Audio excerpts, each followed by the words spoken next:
O que você faz da vida? Eu sou professor de computação na Unicamp. De computação na Sim. Unicamp. Você é especialista em quê? Em criptografia e segurança computacional.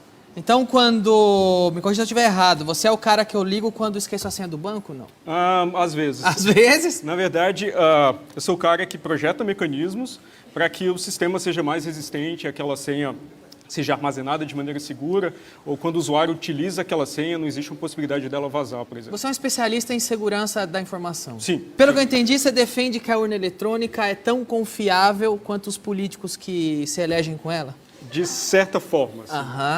Para dar um pouco de contexto. No Brasil, a gente adota um sistema que é chamado na academia de primeira geração, porque ele depende do registro da contagem puramente eletrônica dos votos. A gente está depositando toda a confiança numa equipe de programadores que produz o sistema que faz parte da autoridade eleitoral, né? No caso o TSE. Todos os outros países que adotam um sistema de votação eletrônica, eles usam sistemas que produzem também um registro físico do voto, por exemplo, em papel. Então, isso permite que você colete esses registros físicos, esses votos, em outra mídia, né, em outra urna, por exemplo, uma urna convencional. E no fim da eleição você pode somar, pode fazer uma apuração por amostragem e ver se o software que está no equipamento está se comportando de maneira honesta. Enquanto eu era professor da UNB, eu participei de um desses mecanismos de auditoria, foram testes organizados pelo próprio TSE, com uma série de restrições, então a gente tinha poucos dias, a gente teve poucas horas para ver o software de votação e a gente encontrou falhas fundamentais nos mecanismos de segurança desse sistema. Quais são as falhas que você encontrou na urna eletrônica? Certo, então as falhas tinham implicação tanto no sigilo do voto quanto na integridade dos resultados. Então, no Brasil, o sistema deve fornecer sigilo do voto. E é uma responsabilidade da autoridade eleitoral organizar eleições de maneira que o voto seja secreto. E fica fácil saber quem votou em quem pela urna eletrônica? O que nós descobrimos foi o seguinte, executamos um experimento, né? Primeiro tivemos acesso ao código-fonte da urna, né? Que é o que os programadores escrevem, buscamos nesse código-fonte vulnerabilidades muito bem conhecidas já na área, então conhecidas na época há 17 anos, e encontramos uma vulnerabilidade fundamental no único mecanismo que protegia o sigilo do voto. Vou explicar. Quando a gente vota na urna eletrônica, os votos não são armazenados na ordem que eles foram depositados. Então, a urna eletrônica vai armazenando os votos de maneira embaralhada. Exatamente quando a gente vota em papel e as cédulas vão caindo fora de ordem. Para embaralhar e manter o sigilo, você não sabe que o número 1 votou em X, o número 2 votou em X. Exato. Embaralha. Durante os testes, nós descobrimos que reverter esse embaralhamento era muito fácil e dependia apenas de informação pública. Então, a gente conseguiu fazer isso durante os testes, mesmo com todas as restrições, para uma eleição simulada lá, com até 950 votos. Você está me dizendo que não é nada difícil quebrar o sigilo de quem votou em quem? No sistema que nós, na versão do sistema que nós analisamos em 2012, era trivial descobrir em quem o primeiro eleitor votou, o segundo eleitor votou e assim por diante. Sem, no entanto, descobrir quem era o primeiro, o segundo e o terceiro eleitores. Mas essa informação, por exemplo, pode ser obtida por um mesário malicioso que monitora essa informação. Além disso, o sistema de votação também armazena a hora que cada pessoa votou. Então, se você quer, por exemplo, descobrir o voto de uma pessoa importante... Você lê o livro? Você, não no livro, mas em arquivos públicos também, então arquivos eletrônicos. Então, você consegue, pela hora que a pessoa votou, descobrir a posição dela na fila e recuperar com certeza matemática aquele voto específico. Então, é um voto, às vezes, de uma celebridade, de uma pessoa ilustre, um industrial. Por que a urna precisa registrar a hora que você foi votar? Eu não sei. Talvez eles queiram, por essa hora, monitorar quanto tempo, em média, cada eleitor demora votando. Mas daqui de onde eu estou, de leigo, me parece que é muito fácil tirar o horário do voto, por exemplo. Sim. E há 17 anos não tiraram. Então, daqui de onde eu estou, de leigo, me parece que é porque querem deixar uma brecha, um motivo existe para isso. E não me parece que é um bom motivo. É muito difícil separar malícia de incompetência nesses casos, né? Então, nesse caso, o que eu posso concluir é que essa informação não há necessidade, eu não vejo necessidade de registrar essa informação. Bem, era uma característica do sistema que nós observamos. E aí, malícia e incompetência, falou em coisa pública no Brasil, anda junto. Pois é. Adulterar voto é fácil ou difícil na urna eletrônica? O teste com o sigilo do voto a gente pôde executar experimentalmente. Então, a gente simulou uma eleição, recuperou os votos em ordem e mostrou que era perfeitamente factível. Desculpa, só claro. Pontuando aqui, outro item. Sigilo, facílimo quebrar, segundo os testes. Sim, agora, demonstrado experimentalmente. Manipular o voto, alterar o resultado de uma eleição através da urna. Exato. Então, nós encontramos as condições que permitem um agente, tanto interno quanto externo, manipular o software que é executado nas urnas eletrônicas. Não necessariamente com uma intervenção manual em cada sistema, mas em alguns pontos, às vezes, que distribuem o software para várias urnas. Para quem mais leigo como eu, o que é um agente interno e o que é um agente externo? Um agente interno é alguém que trabalha na justiça eleitoral, né? Então ele tem certa prerrogativa, certo privilégio de acesso ao sistema. Que seria, no caso, um infiltrado de um partido. Poderia ser, sim. Ou do governo ou de outro partido que um agente vai lá e altera. Um agente malicioso privilegiado, por exemplo. E o externo? O externo seria alguém que, às vezes, ele pode ter sido um ex-programador, um ex-funcionário da justiça eleitoral, mas ele é financiado por um partido político e não está dentro da justiça eleitoral. Ele é da máquina ou do governo ou de outro partido? Não, é do TSE? Autônomo, assim, é um autônomo. Alguém que pode ser pago para fraudar uma eleição. Então, basicamente, o que protege o software de votação, que é instalado nas urnas, país afora, é uma chave criptográfica, é um segredo. Idealmente, a gente deve ter um segredo distinto para cada urna, porque é exatamente a mesma analogia das chaves, né? A gente não tem as mesmas portas, a gente não compartilha segredos de chaves entre portas de casas distintas. Cada porta tem a sua chave. E o que a gente observou é que 500 mil de equipamentos, todas as urnas eletrônicas, compartilham o mesmo segredo. E esse segredo ainda era armazenado de maneira completamente insegura, assim, que, novamente, voltando àquela analogia, remete a você colocar a chave embaixo do tapete, né? E confiar que com uma chave está embaixo do tapete, ninguém vai descobrir que ela está lá. A diferença é que essa chave abre todas as portas, exato, basta não que ela só vaze aquela. uma vez. E foi curioso, porque quando essa informação se tornou pública, o TSE publicamente defendeu isso com uma decisão de projeto que fazia sentido. Mas eu não consigo me convencer disso, porque não é razoável contar um segredo, de certa forma, para 500 mil de equipamentos e imaginar que ele vai continuar seguro ou vai continuar secreto. E desculpa, não é um segredo, é o destino de um país. Sim, de fato.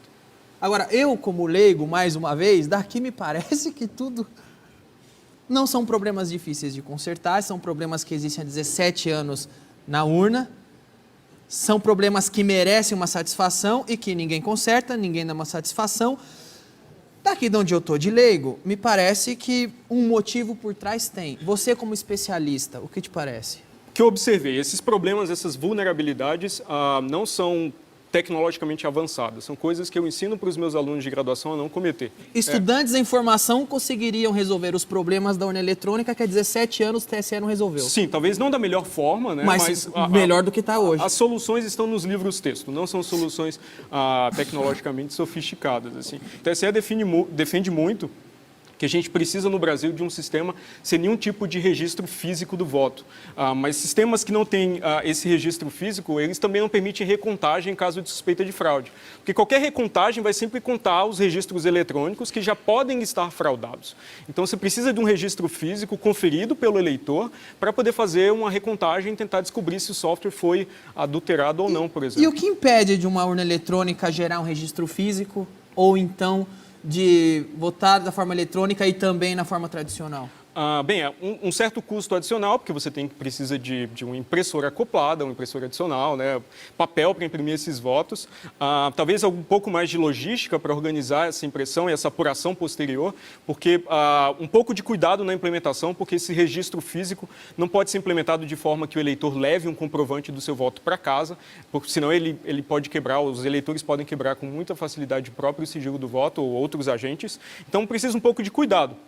Mas é assim que funciona em todos os outros países. Então, eu não entendo por que o Brasil necessariamente tem que ter eleições menos transparentes. Esses são mecanismos de transparência eleitoral. Então, para citar um exemplo recente, quando máquinas de votar, também de primeira geração, né, com apenas registro eletrônico dos votos na Índia, foram demonstradas vulneráveis, a Suprema Corte de lá determinou que, a partir das eleições desse ano, todos os equipamentos teriam que produzir registros físicos do voto. E no Brasil, o entendimento é o contrário, é que qualquer registro físico do voto ameaça, por algum motivo, quanto mais transparente ficar, pior é aqui. A característica mais importante de qualquer sistema de votação é transparência, as características, né, são transparência e confiabilidade, onde o segundo é um pouco o resultado do primeiro, né? Então, transparência talvez seja a característica mais importante. Então, essa agilidade nem entra. É desejável, mas não adianta nada você ter apuração ou totalização muito rápida quando você não consegue ter um nível de confiança razoável no que você está somando, né, nos votos que você está somando. Eu queria fazer um outro registro eletrônico seria igualmente deturpável, sei lá, se na hora que você votasse, registrasse na urna, mas também registrasse em algum outro lugar? Ótima pergunta. No Brasil, o TSE alega que esse arquivo dos votos embaralhados, que eles chamam de registro digital do voto, é um mecanismo de recontagem. Mas ele é produzido pelo mesmo software, pelo mesmo programa que soma os votos.